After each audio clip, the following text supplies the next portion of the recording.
প্রিয় বন্ধুরা, লাইলাতুল কদরে ফেরেশতারা পৃথিবীতে নেমে এসে প্রত্যেক মানুষের সাথে কি করেন? কদরের রাত্রিতে ফেরেশতারা যখন পৃথিবীতে অবতরণ করেন তখন তাদের প্রত্যেকের হাতে একটি করে পতাকা থাকে। তারা সেই পতাকা পৃথিবীর কোন কোন স্থানে স্থাপন করেন। এই রাতে 3 শ্রেণীর মানুষের দোয়া কবুল হয় না, এমনকি ফেরেশতারা অভিশাপ দিয়ে চলে যান।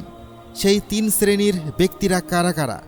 এই রাতে আল্লাহ তাআলা মানুষের জন্য কি কি ভাগ্য লিখে দেন, এগুলো জানতে হলে ভিডিওর শেষ পর্যন্ত আমাদের সাথেই থাকুন। হযরত ইবনে আব্বাস রাদিয়াল্লাহু তাআলা আনহু থেকে বর্ণিত এক অসাধারণ হাদিসে রয়েছে, নবী করিম সাল্লাল্লাহু আলাইহি ওয়াসাল্লাম বলেছেন, কদরের রাতে সিদরাতুল মুনতাহার বাসিন্দা ফেরেশতারা দুনিয়ার জমিনে অবতরণ করেন। এখন মনোযোগ দিয়ে শুনুন। তাদের প্রত্যেকের হাতে একটি করে পতাকা থাকে এবং এই পতাকাগুলো তারা যেখানে সেখানে স্থাপন করেন না, বরং পৃথিবীর সবচেয়ে পবিত্র স্থানগুলোতে স্থাপন করেন। কোথায় কোথায় জানেন? প্রথম পতাকা স্থাপন করেন বাইতুল্লাহ শরীফের উপর, সেই পবিত্র কাবাঘর যেখানে সারা বিশ্বের মুসলমানরা মুখ ফিরিয়ে নামাজ পড়েন। দ্বিতীয় পতাকা স্থাপন করেন বাইতুল মুকাদ্দাসের উপর, সেই মসজিদুল আকসা যেখান থেকে আমাদের প্রিয় নবী মেরাজে গিয়েছিলেন। তৃতীয় পতাকা স্থাপন করেন মসজিদে নববীর উপর, যেখানে রাসূলুল্লাহ সাল্লাল্লাহু আলাইহি ওয়াসাল্লাম চিরনিদ্রায় শায়িত আছেন। চতুর্থ পতাকা স্থাপন করেন সিনাই পর্বতের উপর, যেখানে আল্লাহ তাআলা হযরত মুসা আলাইহিস সালামের সাথে কথা বলেছিলেন। ভাবুন একবার, এই পবিত্র স্থানগুলোতে সেই রাতে নূরের পতাকা উঠছে, কি অসাধারণ দৃশ্য হবে সেটা। কিন্তু এখানেই শেষ নয়, এবার আসছে সেই তথ্য যেটার জন্য আপনি অপেক্ষা করেছিলেন। মনে আছে আমরা বলেছিলাম ফেরেশতাদের সংখ্যার কথা। মুসনাদে আহমদ হাদিস নম্বর 519-এ স্পষ্ট উল্লেখ আছে, লাইলাতুল কদরের রাত্রিতে পৃথিবীর জমিনে ফেরেশতারা এত বেশি পরিমাণ অবতরণ করেন যে তাদের সংখ্যা পৃথিবীর সকল পাথরকুচির চেয়েও বেশি। একটু ভাবুন, পৃথিবীতে কত পাথর আছে, সমুদ্রের তীরে, পাহাড়ে, মরুভূমিতে, সব মিলিয়ে কোটি কোটি ট্রিলিয়ন ট্রিলিয়ন পাথরকুচি, আর ফেরেশতাদের সংখ্যা তার চেয়েও বেশি। এবং এই ফেরেশতাদের নেতৃত্ব দেন কে জানেন? স্বয়ং হযরত জিবরাইল আলাইহিস সালাম, সেই মহান ফেরেশতা যিনি আল্লাহর বাণী নিয়ে নবীদের কাছে আসতেন। হযরত আনাস রাদিয়াল্লাহু তাআলা আনহু থেকে বর্ণিত, আল্লাহ রাসূল সাল্লাল্লাহু আলাইহি ওয়াসাল্লাম ইরশাদ করেন, শবে কদরের রাতে হযরত জিবরাইল আলাইহিস সালাম ফেরেশতাদের একটি বিশাল জামাত সঙ্গে নিয়ে জমিনে অবতরণ করেন। এবার শুনুন সবচেয়ে মর্মস্পর্শী কথা। এই ফেরেশতারা কি করে জানেন? তারা ওই সকল বান্দাদের জন্য রহমতের দোয়া করতে থাকেন যারা দাঁড়ানো কিংবা বসা অবস্থায় আল্লাহ তাআলার জিকির এবং ইবাদত বন্দিগিতে মশগুল থাকেন। মানে ভাবুন, আপনি হয়তো রাত 2টায় ক্লান্ত শরীরে তাহাজ্জুদ পড়ছেন, আর সেই মুহূর্তে হাজার হাজার ফেরেশতা আপনার জন্য দোয়া করছেন, আপনার নাম ধরে রহমত চাইছেন আল্লাহর কাছে। কিন্তু একটু দাঁড়ান, সব মানুষের জন্য কি এই দোয়া করা হয়? না। 3 ধরনের মানুষ আছে যাদের কাছে ফেরেশতারা যান কিন্তু দোয়া করেন না, বরং অভিশাপ দিয়ে চলে আসেন। তারা কারা সেটা বলছি, তবে তার আগে আরেকটি চমকপ্রদ তথ্য শুনুন। ইবনে আব্বাস রাদিয়াল্লাহু তাআলা আনহু বলেন, ফেরেশতারা হযরত জিবরাইল আলাইহিস সালামের হুকুম পেয়ে জমিনে ছড়িয়ে পড়েন এবং তারা কোথায় যান? প্রত্যেক ছোট বড় ঘরে, জঙ্গলে, এমনকি নৌকায় যেখানে একজন মুসলমান রয়েছে, ফেরেশতারা তাদের প্রত্যেকের নিকট গিয়ে মুসাফা করে আসেন। হ্যাঁ, ঠিক শুনছেন, মুসাফা মানে হাত মিলানো। এখন প্রশ্ন হলো, ফেরেশতারা তো নূরের তৈরি, আমরা তো তাদের দেখতে পাই না, তাহলে এই মুসাফা কিভাবে হয়? আলেমগণ বলেন, এই মুসাফা দ্বারা কল্যাণের দোয়া উদ্দেশ্য হতে পারে, আবার বাস্তবিক হাত মিলানোও হতে পারে, কারণ ফেরেশতারা নূরের তৈরি বলেই আমরা তাদের দেখতে পাই না এবং তাদের আগমনও অনুভব করতে পারি না। যেমন মৃত্যুর সময় মালাকুল মওতও আসেন, রিজিক সংক্রান্ত ফেরেশতাও আসেন, তারা কথাবার্তা বলেন, কিন্তু সাধারণ মানুষ দেখতে পায় না, অনুভবও করতে পারে না। তবে আল্লাহ তাআলার বিশেষ বান্দারা তাদের উপস্থিতি অনুভব করতে পারেন। এবার আসছে সেই ভয়ঙ্কর তথ্য, কাদের উপর ফেরেশতারা অভিশাপ দেন। হাদিসে স্পষ্ট বলা আছে, তিন ধরনের মানুষকে ফেরেশতারা সালাম না জানিয়ে বরং অভিশাপ দিয়ে চলে যান। প্রথম, যারা মাদকাসক্ত, মদ, গাঁজা বা যে কোনো নেশাজাতীয় দ্রব্য যারা সেবন করে। দ্বিতীয়, যারা শূকরের মাংস খায়, হারাম খাদ্য যারা গ্রহণ করে। তৃতীয়, যারা জাফরান ব্যবহার করে। এখানে জাফরান দ্বারা পুরুষদের জন্য নারীদের মতো সুগন্ধি ব্যবহার করা বোঝানো হয়েছে। এই তিন শ্রেণীর মানুষের কাছ থেকে ফেরেশতারা মুখ ফিরিয়ে নেন।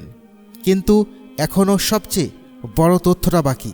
এই রাতে আল্লাহ তাআলা মানুষের ভাগ্যে ঠিক কী লিখে দেন, আগামী 1 বছর আপনার জীবনে কি ঘটবে সেটা কি এই রাতেই ঠিক হয়ে যায়? আল্লাহ তাআলা সূরা দুখানের 3 থেকে 4 নম্বর আয়াতে বলেন, নিশ্চয় আমি এই কোরআনকে নাজিল করেছি এক বরকতময় রাতে। নিশ্চয় আমি সতর্ককারী। সে রাতে প্রত্যেক প্রজ্ঞাপূর্ণ বিষয়ে সিদ্ধান্ত অনুমোদিত হয়। ইবনে আব্বাস রাদিয়াল্লাহু তাআলা আনহু এই আয়াতের ব্যাখ্যায় বলেন, কদরের রাতে সৃষ্টি সম্পর্কিত এক গুরুত্বপূর্ণ বিষয়ের ফয়সালা স্থির করা হয়, যা পরবর্তী শবে কদর পর্যন্ত অর্থাৎ 1 বছরে সংঘটিত হবে। কি কি নির্ধারণ করা হয়? এই বছর কারা জন্মগ্রহণ করবে সেটা লেখা হয়, কে কে মারা যাবে সেটাও লেখা হয়, এবং কাকে কি পরিমাণ রিজিক দেওয়া হবে সেটাও এই রাতে ফয়সালা করা হয়ে থাকে। এবার সবচেয়ে শিহরণ জাগানো কথাটি শুনুন। হযরত ইবনে আব্বাস রাদিয়াল্লাহু তাআলা আনহু বলেন, তুমি হয়তো কোনো মানুষকে বাজারে হাঁটাচলা করতে দেখছো, হাসছে, কথা বলছে, পরিকল্পনা করছে, অথচ তার নাম মৃতদের তালিকায় ইতিমধ্যেই লিপিবদ্ধ হয়ে গেছে। একটু থামুন এবং ভাবুন, এই মুহূর্তে হয়তো আপনার পরিচিত কেউ হাসছেন, কথা বলছে, কিন্তু আগামী কদরের রাতের আগেই তার মৃত্যু হবে, সেটা ইতিমধ্যেই লেখা হয়ে গেছে। তাই এই রাতের গুরুত্ব কতটা সেটা নিশ্চয় বুঝতে পারছেন। কিন্তু সবচেয়ে বড় প্রশ্ন হলো, এই রাতে কোন গুনাহ মাফ হয়? শুধু ছোট গুনাহ নাকি বড় গুনাহ?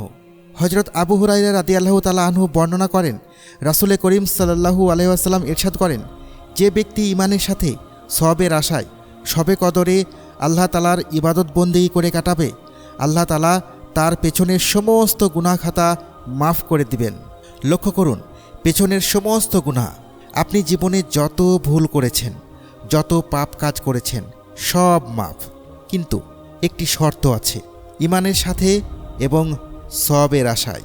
মানে লোক দেখানো ইবাদত করলে হবে না, অন্তর থেকে বিশ্বাস রাখতে হবে এবং শুধুমাত্র আল্লাহর সন্তুষ্টির জন্য করতে হবে।